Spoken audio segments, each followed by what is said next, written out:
New Year is coming. If you want to plan your party in a farmhouse, download Dosa app immediately and book it. Namaste Ramagaru. Namaste Jaya. Ramagaru, we told the stories of Vikrama Batala, some of which we stopped in the middle, that is, the last series. I forced and told you what actually happens in the last. But there are still some, that is, there are many fictional stories.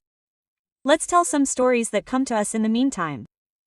People will be a little interested in them. Stories about them are interesting, right? The body of Vikramarku, who had let go of his grip, flew away, so his legs flew away, so he ran back and went back again. He walked to the cemetery. He climbed a tree, put the body on his shoulder, put on the dead body and set off. As he walked, the king of the dead, who was walking with the body, said, "How patient you are, Vikramarku. Even though you don't know the way, I will tell you a story." Quote, he started telling a story. In the past, these forests were forests, a little far from the cities. Usually, there were forests in the middle of two villages. There were some Koya families living in these forests on all sides. In these Boya families, a Koya family had a wife and husband and a child, but this woman had no mother or father, and she had an older brother. Well, what did they do? She had a younger brother with her. Her older brother, her husband, her, and the child used to work together, even though the child was a small child. However, they cultivated a part of the forest nearby, a few acres of land, and farmed it well. What was this called, in those days, this kind of agriculture, these seeds, these things? If you dig up the ones next to the forests and hills, you dig up the rice. These are the rice that they would pour into the house. They would slowly bring it home. There were 3 men, she would stay at home and cook. There were some things that women could do and do some kinds of work. Since there were 3 men, everything was getting better. The boy also grew up a little and grew up. When his older brother was 18 or 19 years old, he stayed with them until he got married. But what happened at that time was that the village itself grew a little and the surrounding villages grew. A group of passers-by, who were going from one village to another, were robbed by some people dressed as Koyas.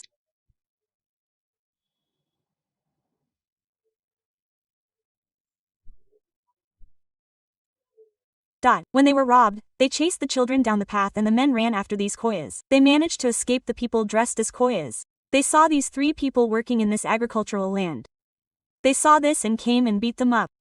Why were they beating Nirgantha? They said they were thieves. "We are not thieves," they said. What happened inside? There were women who had stayed behind. Some of them were children, young children, and 1 or 2 slightly active women. They ran to the nearby village and when a cart came, they got on it and ran away, shouting that there were thieves here, that they were after us and that they had stolen all our money. The Rajapats who were passing by in that village came after them on horses. They were all walking and roaming around normally, but they came on horses and caught these 3 dogs by breaking their wings. No matter how many times they tried to beg, what would they say?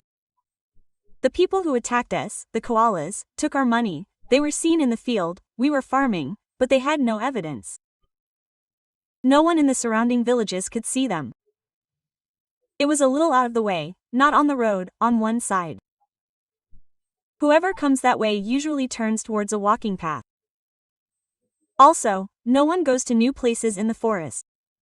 What kind of animals are there? What danger is there? Yes, that's why no one comes. No one has seen them. They have nothing to do with the people. They have nothing to do with the shepherds. If their farming is their goat, their sheep, their chicken, they don't care.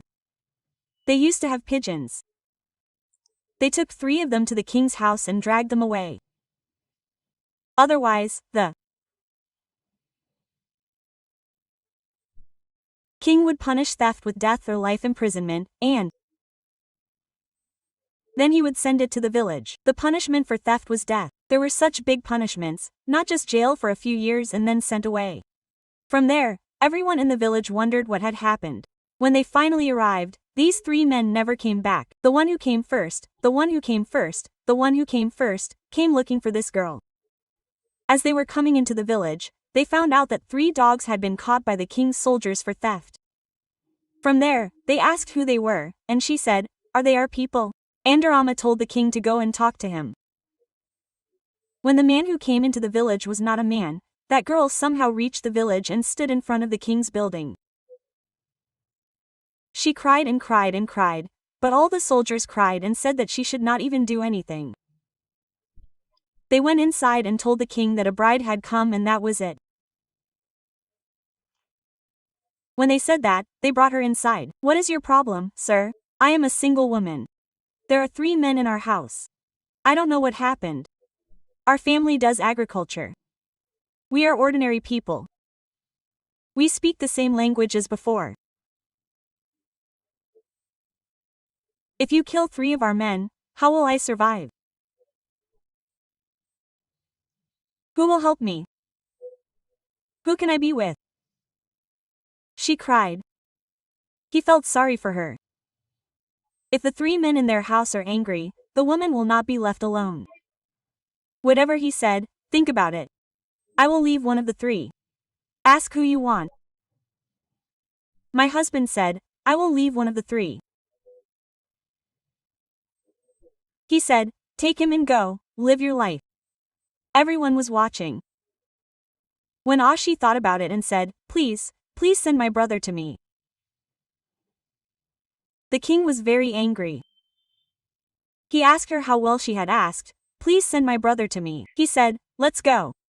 They left all 3 and took them away. Bathala asked, now why did she ask her husband, not her son, but her brother? Why did she ask for her brother? Why did she ask for her brother? Why did she ask for her brother? Why did she ask for her brother? Why did she ask for her brother? Why did he please send them away? It's very interesting. This is what our great King Vikramarka said in Batala. The answer is that the descendants of the boy are very natural. We are telling the story of that time. The answer given by Vikramarka is that if the husband dies, then there is nothing wrong with them. Even if the husband has a wife, they can get married again. If there is a fight, they can get divorced. There is nothing wrong with that theory. That's why she doesn't have a husband, but if she marries again, she will have a son. Where will her sibling come from? She wanted to know that brother. The king liked that point of wanting that sibling. That's why he let her go and let her son go. He said, well done, Raja, you said it beautifully, but you broke the silence, didn't you? I'm going. He jumped up and went inside the cemetery. The king didn't know what else to do, so he turned around and started walking back. Super namaste to our home in Kadakanchi.